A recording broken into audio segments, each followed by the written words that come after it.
at HMP Wandsworth. One was released last week, the other freed on Monday. It comes just days after the government brought in tougher new rules following the accidental release of the Epping asylum seeker who'd been jailed for sex offences. And today's revelations pile the pressure on the government and the prison service. Also tonight, the father of the Southport attacker says he is desperately sorry. Axel Rudakubana telling the public inquiry into that attack that he had lost control of his son, who repeatedly threatened to kill him. Plus, tonight I speak to Australian campaigners who have been in Westminster today to explain why their idea to tackle knife crime could also work here. And Prince William following in his mother's footsteps in Brazil, while his brother writes a love letter to Britain. All that to come and much more on the UK Tonight.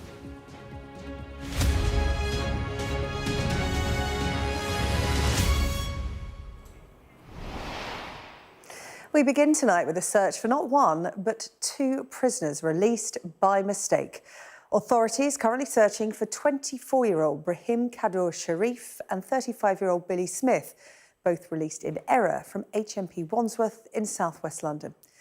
Well, this all comes just days after migrant sex offender Hadish Kabatu was set free from HMP Chelmsford by mistake, which led to a tightening of rules around the release of prisoners. Coming up, we'll discuss what's going wrong in our prison service. But first, our national correspondent Tom Parmenter has our first report tonight. It's happened again. Not one, but two prisoners let out by mistake, this time at Wandsworth Prison in southwest London. Two manhunts are now underway. First, 24-year-old Brahim Kadur Sharif. The Algerian national is a registered sex offender who was serving time for another offence. This was him when he was arrested in September. He was due to be deported due to overstaying his visa. The police are now urgently trying to find him. He was let out on October the 29th. Astonishingly, it took 6 days for the prison authorities to tell the police he was missing. It comes straight after the case of Hadish Kabatu, another convicted sex offender. He was released in error from Chelmsford Prison. He was on the run for 48 hours before being caught and deported. The Justice Secretary, David Lammy, was asked about it in the comments. Can he reassure the House that since Kabatu was released, no other asylum-seeking offender has been accidentally let out of prison? It's a very specific question for him to answer. The Algerian sex offender is not an asylum seeker, but Mr Lammy didn't answer the question. After his release, I put in place the toughest checks we've ever had in the prison system. It is important that Lynn Owens is able to get to the bottom of her work. I suspect there'll be more checks and balances we need to do. What we inherited was a complicated system that they set up, letting people out on the sly. That's part of the problem, and we're trying to fix it. In his latest statement, the Justice Secretary said, "I'm absolutely outraged and appalled by the mistaken release of a foreign criminal wanted by the police. The Metropolitan Police is leading an urgent manhunt, and my officials have been working through the night to take him back to prison. Victims deserve better, and the public deserve answers." They do, because this happens more than you might think. Every month across the country, around 22 prisoners are released like this. David Lammy may say that he has now the tightest checks ever in place on prison gates, but they're clearly not working. The second mistake at Wandsworth was the release of this man, Billy Smith, from Woking in Surrey. He'd been sentenced to 45 months for fraud offences, but released on the same day. The courts gave the prison the wrong instructions. It all points to a criminal justice system that's failing victims and communities. Both of these manhunts were entirely avoidable and illustrate the gap between government ambition and the reality of what's happening inside. Tom Parmenter, Sky News, Wandsworth Prison. Well, Tom is outside Wandsworth Prison for us tonight, our chief political correspondent standing by in Westminster for the political reaction. Tom, I'm going to come to you first. Those manhunts underway. What's the latest this evening? As we were breaking this story on Sky News at lunchtime, you just thought, how is this happening again? And that is, I think, the question being asked across the country tonight. What on earth is actually going on in the prison service? These manhunts are both ongoing tonight. The Metropolitan Police leading one, Surrey Police leading the other. And it is something of a farce that they are having to do that. And you really did sense the frustration from the Metropolitan Police that it was 6 days between the point of this Algerian offender being allowed out of Wandsworth Prison and the Metropolitan Police being told of that fact. That puts them at a huge disadvantage in this manhunt because he's had 6 days to potentially travel out of London, potentially far further. There will perhaps be people assisting those offenders, and the police will no doubt be trying to trace people that they know and trying to bring them back into custody as quickly as possible. And within what the Justice Secretary had to say today, I mean, he's clearly angry once again that, again, the prison service is something of a joke to many people, that this continues to happen. But it really has to deliver the kind of change that David Lammy talks about. I've just been speaking to an inmate who had just walked out in the last 20 minutes from Wandsworth Prison. He'd just been released properly, and he told me that inside it was chaos in his view. He said that the members of staff that he'd seen working, processing these releases are young and inexperienced and, in his words, don't particularly seem to know what they're doing. He talked about shouting going on between staff and a picture of chaos, really, behind the prison doors. And yes, there are systemic problems within the prison service that need to be fixed, but this is a more immediate thing that you would think would be fixable. These checks on releases need to be more thorough. The Justice Secretary has demanded that they are more thorough, and these mistakes just don't happen, but they keep happening, and that is a huge problem for the government's credibility. Yeah, indeed. Tom, thank you. Tom Parmenter outside HMP Wandsworth for us tonight. Let's talk to John, who's standing by in Westminster. Some really tough questions for the government today, John. Yes, and there are plenty of questions being asked of the Justice Secretary, David Lammy, who was standing in at PMQs because the Prime Minister is on his way or may have arrived now in Brazil for the COP Climate Summit. Here's a letter from Robert Jenrick, the Shadow Justice Secretary. Lots of questions here. For example, when were you first made aware of the mistaken Wandsworth release, and why did you not inform the public immediately? That's question number one. Well, we now know that Mr. Lammy was made aware last night, and yet nothing seemed to happen between last night and midday today, when he was asked 5 times by the Tories stand-in for Kemi Badenoch, that was James Cartledge, the Shadow Defence Secretary, about further releases by mistake. Now, because he he refused to answer the questions, we understand that, in fact, the police didn't have a problem with him giving a frank, candid answer, and he just looked shifty, as if there was it looked like a cover-up. And throughout the afternoon, the Conservatives have been trying to drag him back to the House of Commons to answer those questions. Now, what happened at the end of PMQs was that Mr. Cartledge stood up and said, it's just been reported that, in fact, this prisoner has been released wrongly. The Speaker gave him a chance to answer, but he absolutely hurried out of the Commons chamber, ignoring the Speaker, who was, clearly thought he perhaps ought to answer the question. I mean, other questions, for example, why were the Metropolitan Police not informed of the accidental release for 6 days? That is a question that nobody has managed to answer satisfactorily today. And there are more. Now, Mr. Lammy stands accused of bungling this. Should have been more candid with MPs and the public. He seemed to just sit on the information, and he's been heavily criticised, obviously by political opponents, but many on the Labour side think it didn't look good. He lost his temper with Mr. Cartledge. That didn't look good either. There was a little hint that something might be amiss when he said in one of his answers to Mr. Cartledge's 5 questions, he talked about the extra measure he'd already brought in after the Chelmsford mistake, that he said might be more measures needed, which perhaps was a signal or a hint that perhaps all was not well. Either way, Mr. Lammy stands accused of bungling this, accused of a cover-up, not being frank with MPs and with the public. And when he had the opportunity to come back to the House of Commons, as MPs clearly wanted him to, that often happens if if a minister's got new information, they come back later in the day. And Mr. Lammy seems to have gone into hiding, and he has emerged from this very badly indeed.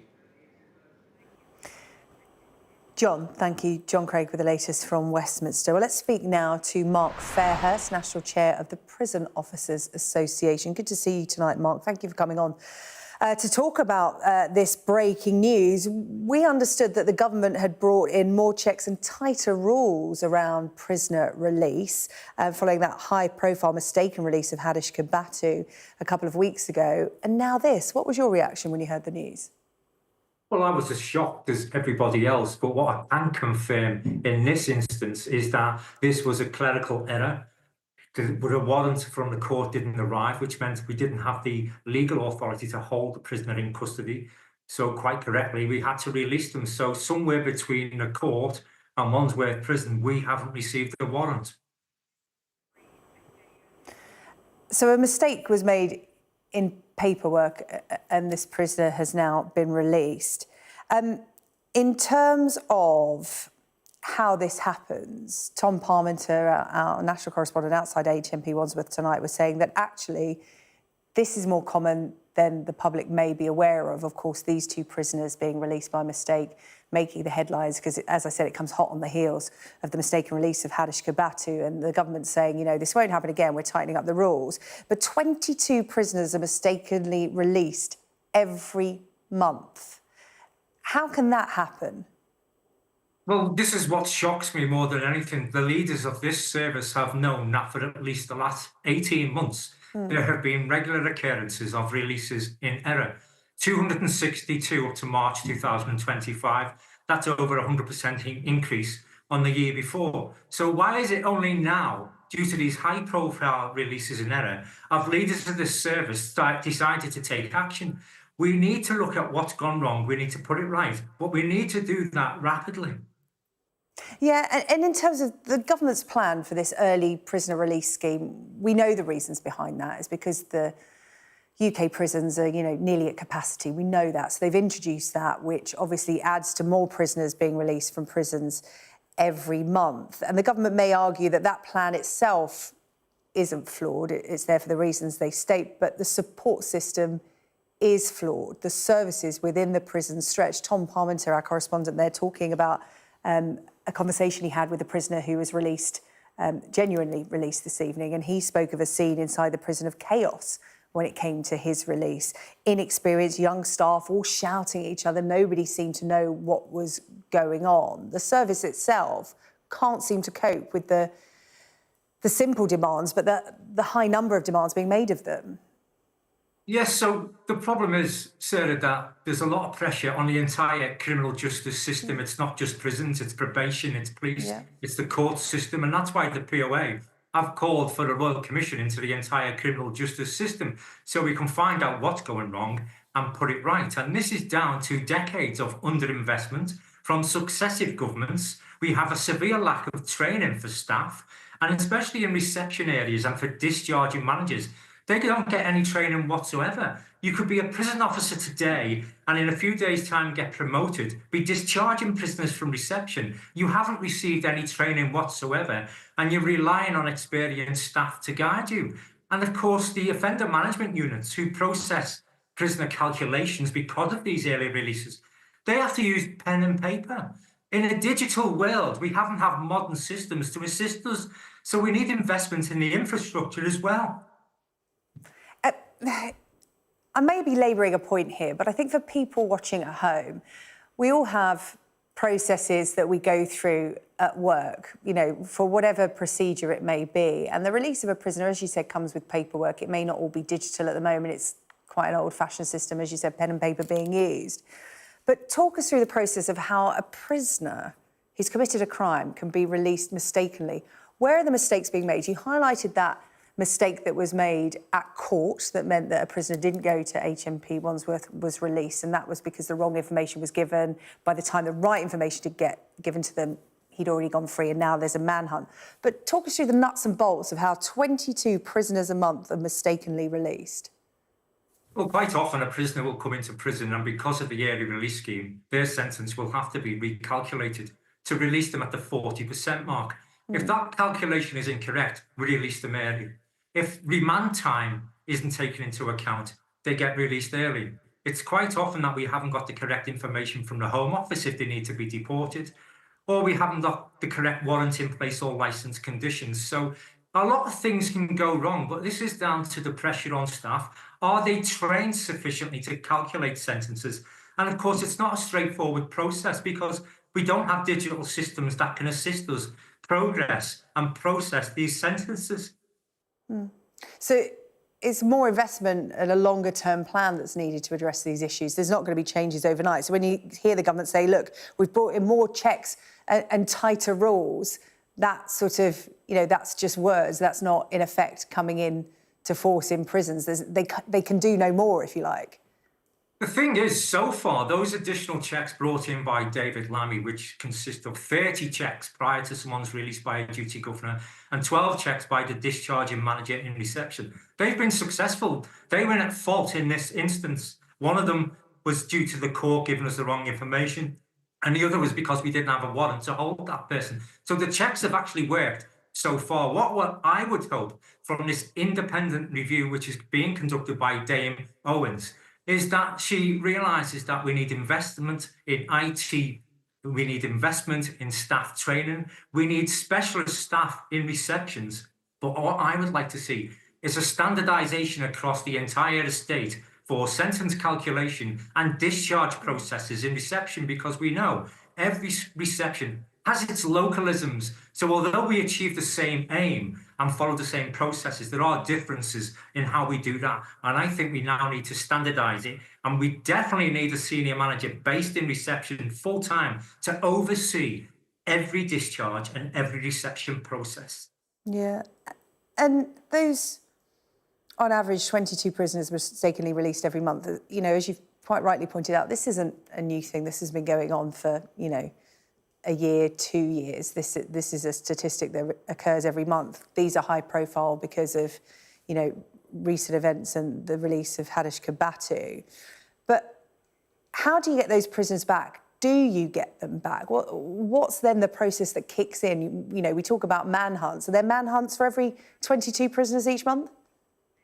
There's not a manhunt, so to speak, but what really worries me about this one is that somebody in the prison is responsible for informing the police immediately that there has been a release in error. So why has this taken 6 days to inform the Metropolitan Police that we have released someone in error? That should never happen, and that needs to be rectified and looked into.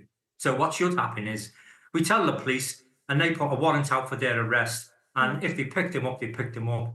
If they don't, then they keep looking for them until they do. But most of the time, Sarah, a lot of people hand themselves in because they realise through news channels, through word of mouth, and sometimes we can contact them because we actually have their phone details, or we can go to the home address and simply pick them up if we inform the police in time.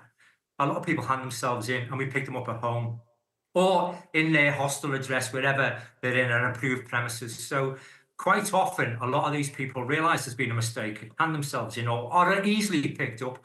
In this instance, obviously, these people know they're wanted, they've gone to ground, and it's going to be more difficult after 6 days of someone being released for the police to act.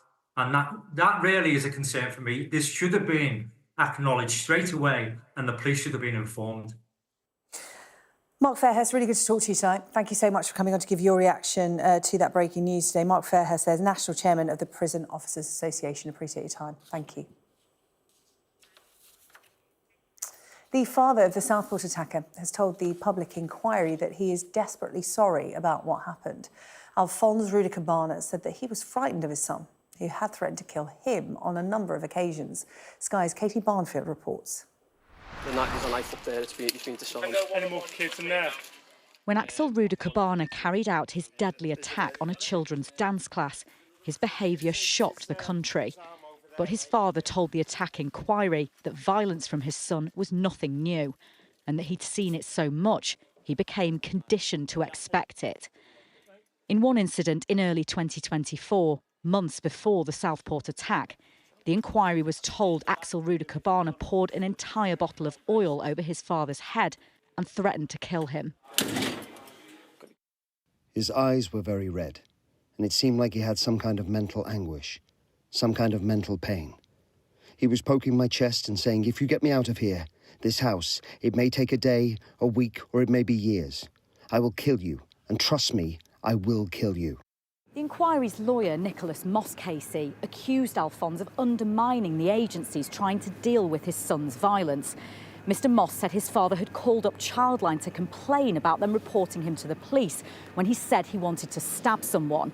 When Axel Rudakubana went back to his former school and attacked a pupil with a hockey stick, the inquiry was told that officers threatened to arrest Alphonse himself as he argued with them about bringing his son home in handcuffs. Mr Moss said Axel Rudakubana was accessing degrading, violent and gory material online and ordering weapons, including a machete to the family home in 2023. But, he said, Alphonse failed to put in parental controls to restrict his internet use. In his written statement, Alphonse said he was frightened of his son, which prevented him from doing things a parent would normally do. This had catastrophic consequences for which I am desperately sorry. I accept that I bear my share of the responsibility and that by not challenging AR's behaviour, he was allowed to acquire dangerous weapons and view inappropriate content online.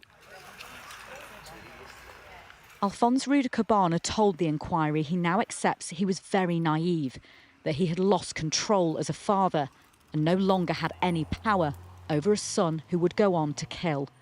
Katie Barnfield, Sky News in Liverpool.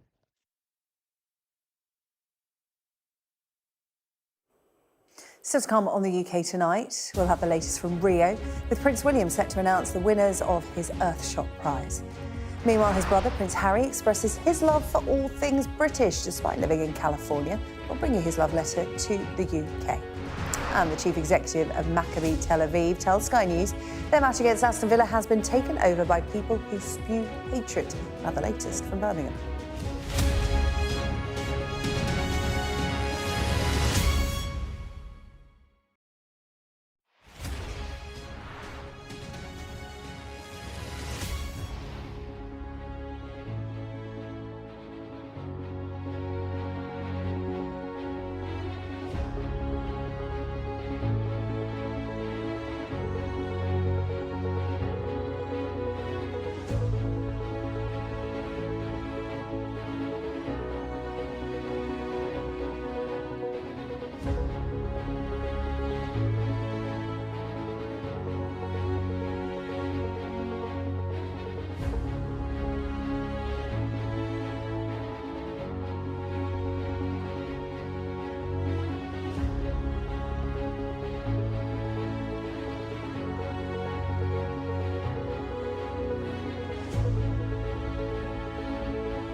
I saw police being forceful, pushing young men and women to the ground as they made almost 100 arrests. Will the cold affect your voters? Well, we have a lot of tremendous support. What country are you From the UK. Okay, we don't give a crap about your opinion, and you're reporting. Why don't you go back to your country where you have a major migrant problem? I'm Martha Kellner, and I'm Sky's US correspondent based here in Los Angeles. The chief executive of Maccabi Tel Aviv has told Sky News that their match against Aston Villa tomorrow night has been taken over by people who want to spew hatred. Away fans have been banned from the game at Villa Park amid public safety concerns, a decision condemned by the Prime Minister. Let's bring in our sports correspondent, Rob Harris, who joins us now from Villa Park. So tell us more about what he's had to say, Rob. Well, it's building up to this highly politically charged, tense match tomorrow night. There are going to be more than 700 police officers deployed here already across Birmingham. I've seen pro-Palestinian protesters calling for Israeli teams to be banned from European football. They're not, but Maccabi Tel Aviv's fans have been banned from this match, a decision that caused a lot of anger in Downing Street and at the club itself in Israel. Police have only said it's based on intelligence and past incidents, and that relates to what happened in Amsterdam a year ago when Maccabi Tel Aviv fans were attacked by locals in Amsterdam, but also the Israeli fans were also seen hurling anti-Arab abuse and tearing down Palestinian flags. But Maccabi Tel Aviv's CEO, after arriving here in Birmingham, told me that and other incidents about their fans are being mischaracterised. Have you been given a clear reason for this ban on your fans? As in, is it to protect your fans, to protect the team, or is it over concerns about what your fans would do? No, there isn't. We have not been given a clear reason, but I have seen, again, people coming up with all sorts of stories of our fans, especially in Amsterdam, where there was what the Amsterdam authorities themselves classified as a Jew hunt. Being portrayed as organized fighters, soldiers, etc., etc. It's just blatant falsehoods, and the people who say those things know that they're false, and shame on them. Some of your fans were filmed chanting anti-Arab slogans in Amsterdam. Absolutely. Palestinian flags being ripped down as well. Yes. Your own statement the other week referenced a problem with racist fans as well. Yes, I think any club that tries to suggest that they don't have any issues, whatever that may be, it's untrue. I mean, there are good clubs that have managed to improve the situation. We know we've got a long road ahead. There are elements in the club that they're not in line with our values, our morals, and we do expend a lot of energy and have been for many, many years in trying to eradicate that. But to malign thousands and thousands of good fans with the actions of a few, it's a dangerous game. Jack Angelidis there went on to tell me he thinks hatred is being spewed about his club. They rejected any allocation, even if the ban had been overturned, because of concerns about the safety of their fans here. We are waiting to see just how protests will unfold here tomorrow night. There are pro-Palestinian and pro-Israeli protests planned. Schools are closing by 2 o'clock in the area. Such is the concern as police try to protect both the local community and safeguard the match and the right to protest. But this has created a lot of friction here and far beyond in Israel too, which has seen the Israeli fans banned from this match. Rob, thank you. Prince William will award 5 people £1 million this evening as he names this year's winners of his Earthshot Prize in Rio. The Prince of Wales is making a 5-day visit to Brazil, where he will also give a speech at COP30, the UN's annual climate meeting. It comes as senior royals try to put the controversy around Andrew Windsor behind them. Sky's royal correspondent Rhiannon Mills has the latest from Rio. We started the day kind of in the most incredible way, really, to kind of shine a spotlight on the Earthshot Prize. They had closed down Christ the Redeemer statue. No visitors were allowed up there, apart from Prince William, us, and the Earthshot finalists. So he took a bit of time talking to them about what it's been like so far to be part of this movement that they describe it now, in terms of the support that they're getting, but also what potentially it could mean to them to win those £1 million prizes. As he said, 5 of them being given out later on today. Prince William also took a bit of time after posing for a photo with the finalists. He also took a bit of, well, it felt like a moment of kind of quiet reflection, really. He walked to an area up there where Princess Diana had previously visited back in 1991. All the newspaper journalists were so excited that he was sort of recreating this moment. But it did feel like he was sort of stopping and taking a sort of a pause, really, after what has been an incredibly busy few days, but also a really difficult few weeks for the royal family. I think they will be delighted that so far they've got to this point and there hasn't been any mention really of Andrew, his uncle. There hasn't been any big kind of revelations around him that have sprung up.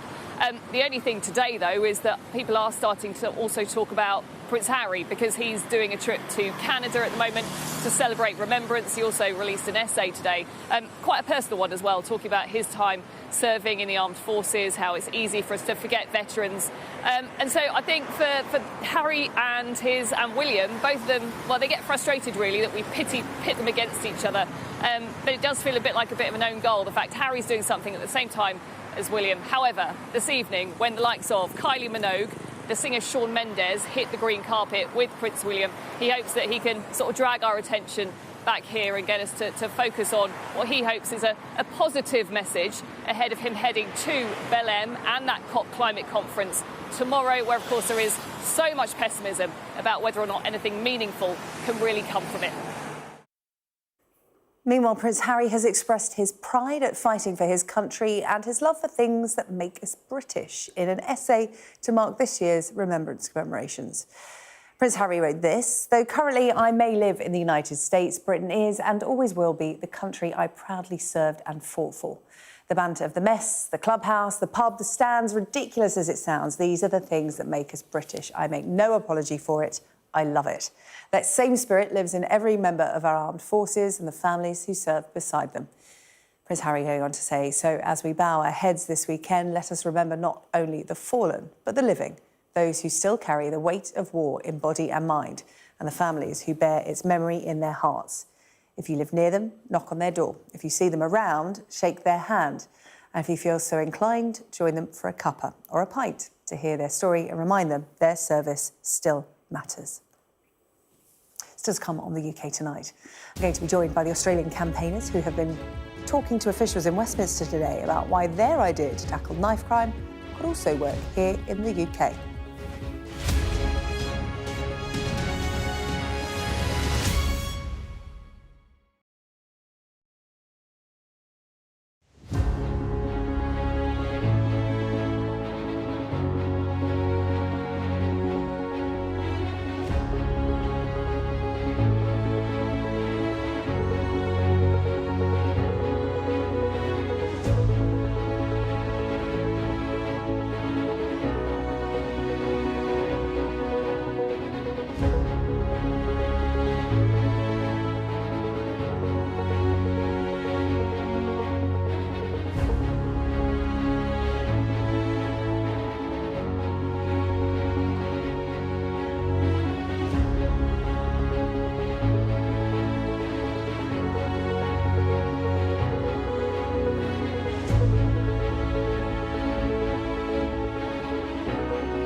And now my next guests tonight are here in the UK to talk to officials about a new law in Australia that gives police expanded powers to conduct scans for weapons without a warrant. It was first introduced in Queensland and is now in place across much of Australia. It's called Jack's Law, and it allows officers to conduct scans for knives with handheld detectors in any public place. Well, it is named after teenager Jack Beasley, who was stabbed and killed on a night out with friends on the Gold Coast back in 2019. His parents have campaigned across Australia to expand the law and have now taken that campaign international. Jack's father, Brett, joins me tonight alongside Queensland Acting Assistant Commissioner Rhys Wildman and Senior Sergeant Brad Ricks from Queensland Police.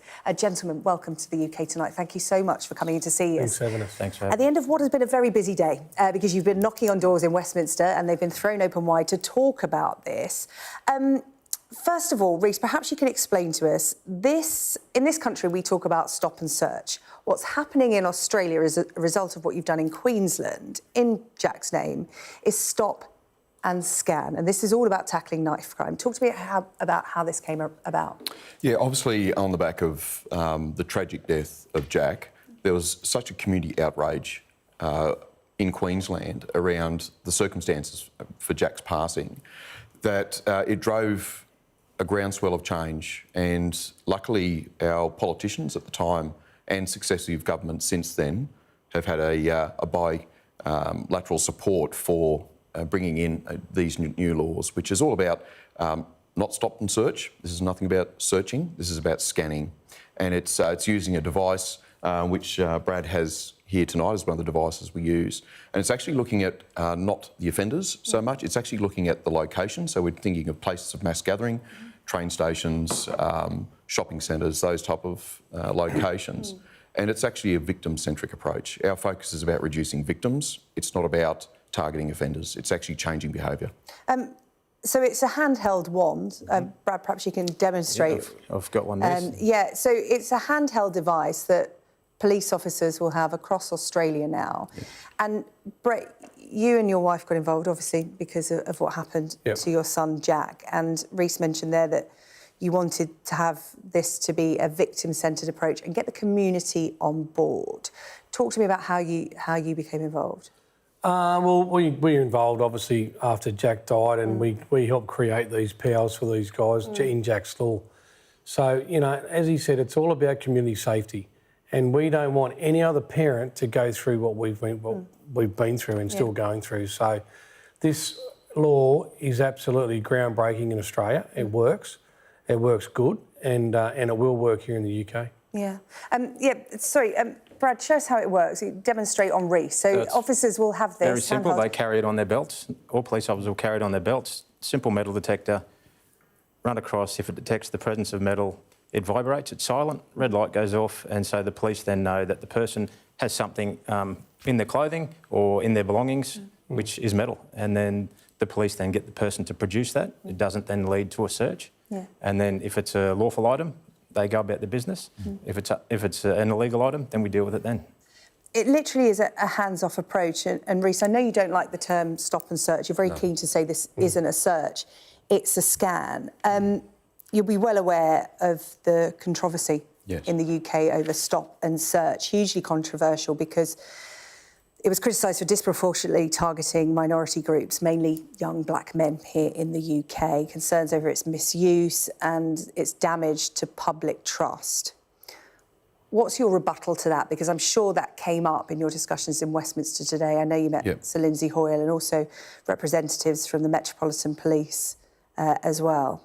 And the Home Office. Yeah, absolutely. So for us, it was, it actually came through that groundswell of support from the community. So it was a community-centred approach to this to begin with. And we had a very structured approach on how we engaged and brought these laws into play. Firstly, it was around engaging with key community leaders across multiple sectors of our community, across racial and also religious backgrounds. So we brought, a level of comfort about the laws and how they'd be operated. And then we structured a very detailed media campaign around it as well to provide that level of support for the community and understanding about what the true intent is, about keeping them safe. And this is what it's about. It's not about not only about keeping our community safe, but them feeling safe. They've got to have both elements so that our community feels safe about using public transport, going to the shops and living their everyday lives. Then we back that up with special training for our police, frontline police. So it was a person-centric approach. They're well aware of the requirement for them to perform professionally. And as a result, we've completed in Queensland since May 2021 through to just a few days ago, over nearly 200,000 wandings. And with that, those 200,000 odd scans or wandings, we've received 2 police complaints. Both of them were unfounded, which is just an incredible effort. Yeah, I'm just thinking about, you know, profiling and, again, coming back to that criticism about stop and search. I'm sure you asked this question, stop and scan. Yep.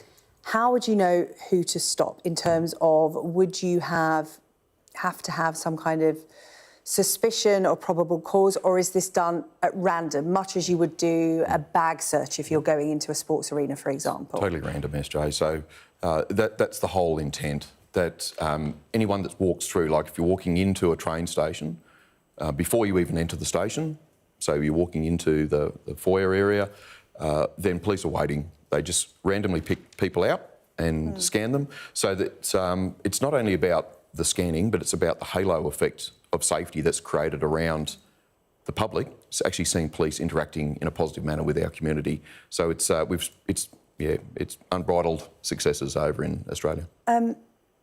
Brett, what was the response today? As I said, you met.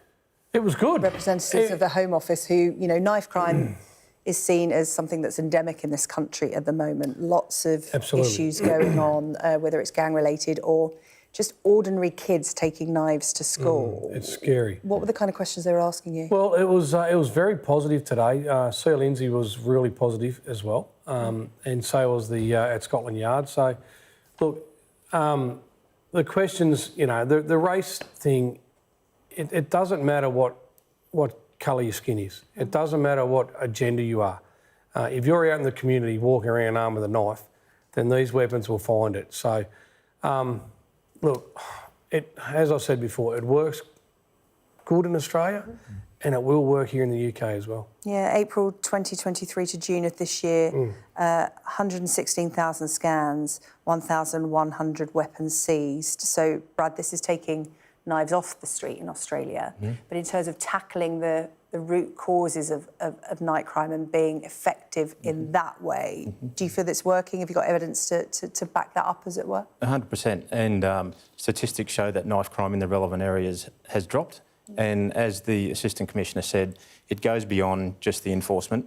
There's the education as well. And so with the Jack Beazley Foundation, we're in schools and we're educating the kids on the consequences of carrying knives, and that goes beyond just them becoming involved in the justice system, but how it affects the families and the snowball effect that it has. Yeah. Brett, we were talking before we came on air about, you know, how this practical measure has worked in Australia, and I know that you're big on education as well. The two have to work hand in hand. There isn't a single solution to this. In the UK, you feel that we understand a bit about the education.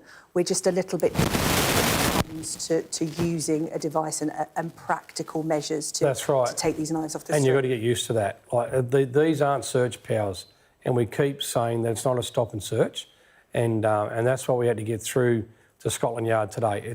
They're scanning.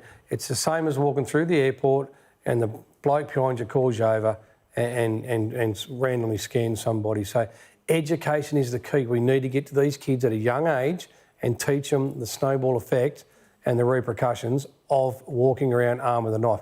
We don't want another. We've had plenty of incidents in Australia, in shopping centres and on major transport, as the horrific train incident here only a few days ago.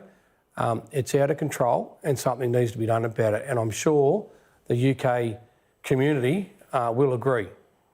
Well, Brett Beazley, doing this in the name of your son, Jack, thank you so much for your time. Thank you. Rhys Wildman there, Queensland Acting Assistant Commissioner, and Brad Ricks, Senior Sergeant at Queensland Police, coming over to the UK, talking to our government and authorities about this and its possible introduction to the UK at some stage. As you said, positive noises have been made. We'll follow this with some degree of interest. Thank you so much for coming to talk to us. Really appreciate your time. Thanks so much. Still to come on the programme tonight, the Queen has been rolling up her sleeves to serve some jacket potatoes, would you believe it, for Meals on Wheels week. We'll hear how she got on. And we'll have news from tonight's Champions League matches, including a second-half comeback from Chelsea in their game with Karabakh in Azerbaijan. Stay with us.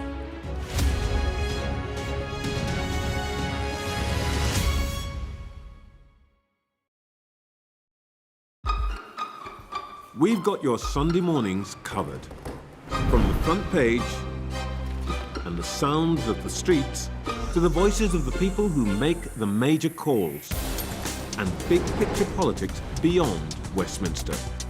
We'll put you at the heart of our story. I'm ready.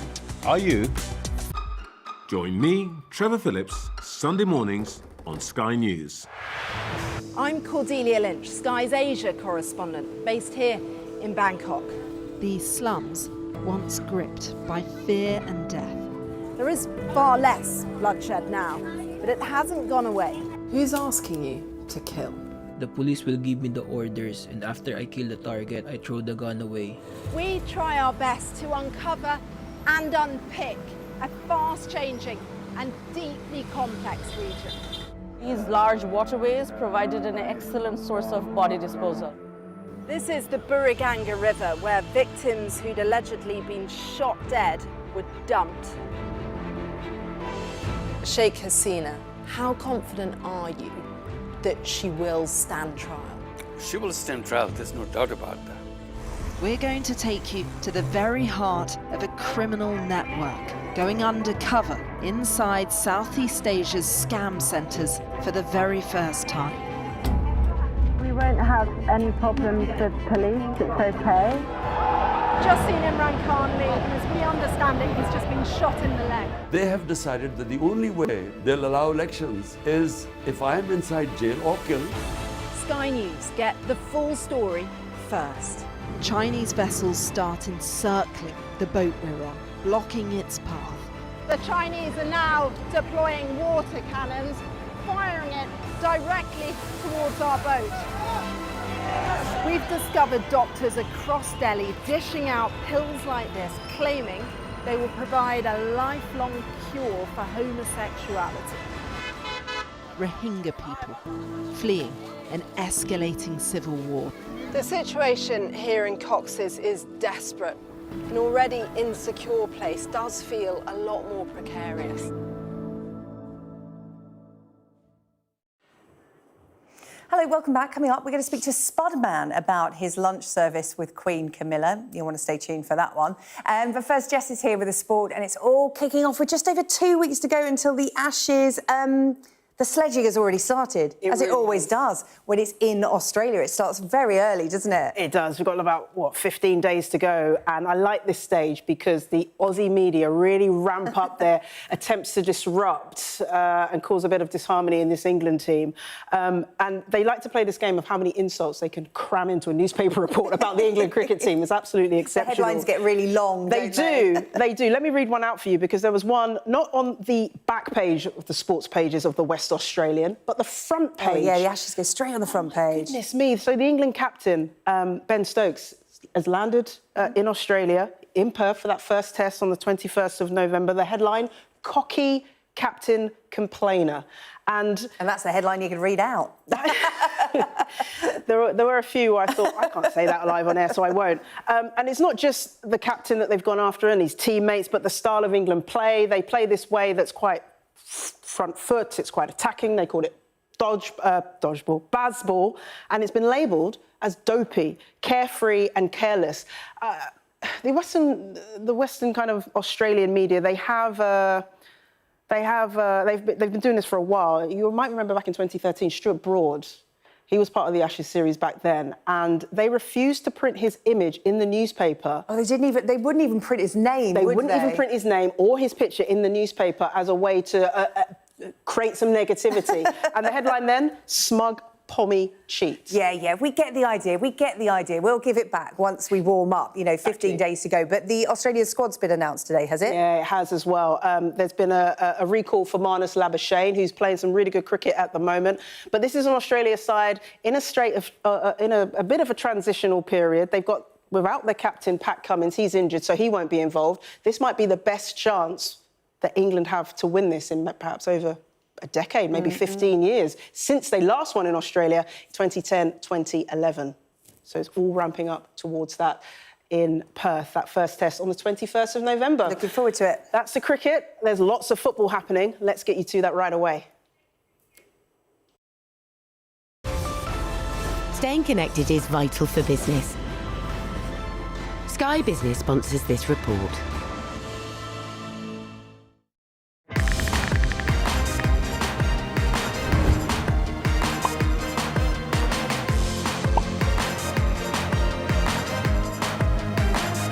Sky Mobile sponsors the transfer window on Sky Sports News.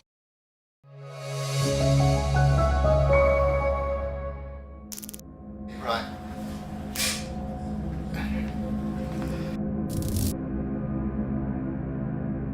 Jimmy Floyd Hasselbank was all smiles with his teammates today, but his future still seems somewhat uncertain. Honest, I'm just sick and tired of this. The number that was put before me was 50% more than our highest paid player at the time. Jimmy had the feeling, do they really want me here? My determination was not to sell Jimmy to that particular club. It made me look bad in front of the fans. It was not necessary. The biggest single challenge is how we managed his exit publicly, which probably Jimmy didn't like very much. He's settling into his new surrounds. The player renamed Judas Floyd Money in the Bank when he was drummed out of Ellen Road. Don't believe the figures at all. Don't believe the figures at all. Reading the text last night, that was nothing about money from his agent. Well, Jesus, lads, honestly. I just think he's greedy. The perception that people have of me, the difficult person, blah, blah, blah, never there. Sometimes things happen for a reason.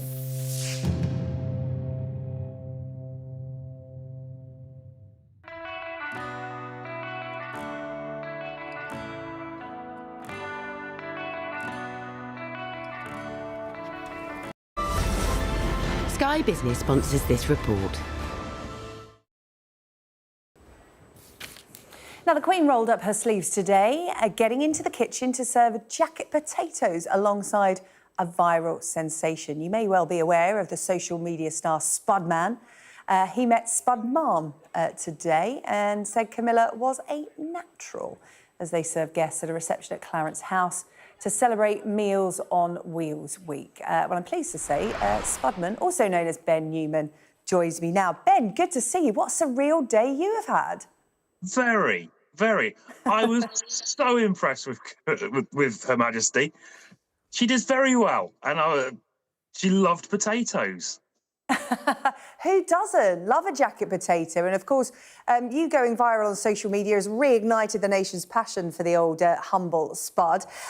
Talk to me about Meals on Wheels Week, because this was a really good way of publicising it, putting the Queen in your Spud van, you know, serving people.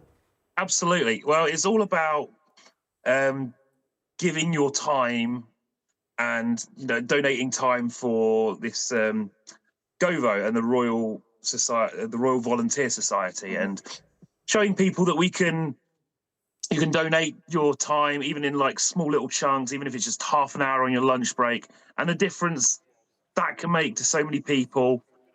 It's a really good charity, and it's Camilla's obviously the patron of it.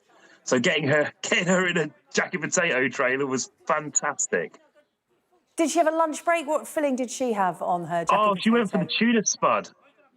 The tuna, what's this, tuna mayo, sweet corn? What's the mix? Just plain potato, loads of butter and tuna mayo on top. And one of her guards came down and says, "Yeah, the lot." So we were very happy. I love that. I love that. I'm slightly disappointed the Queen didn't go for cheese on her tuna mayo. That's how I like mine.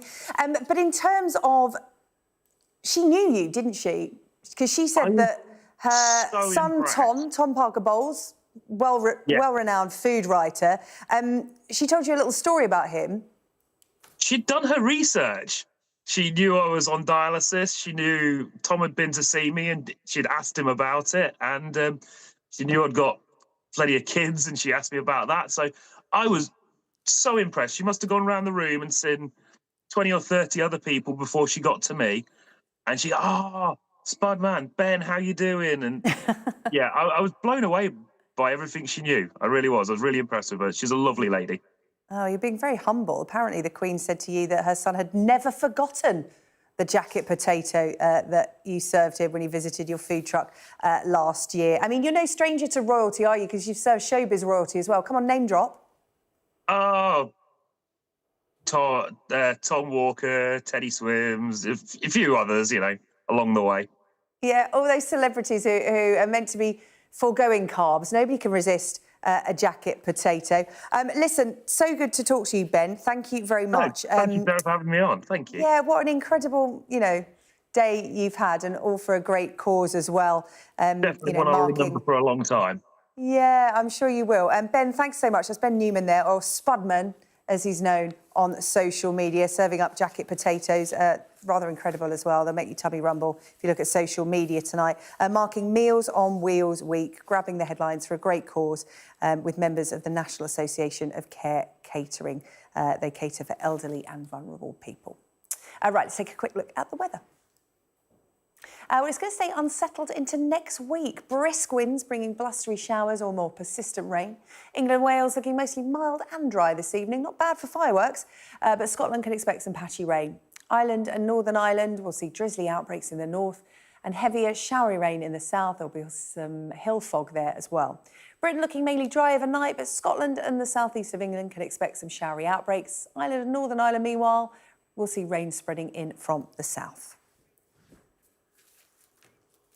Well, that's all from the UK tonight. We'll be back tomorrow night at 8. Yalda's next with The World.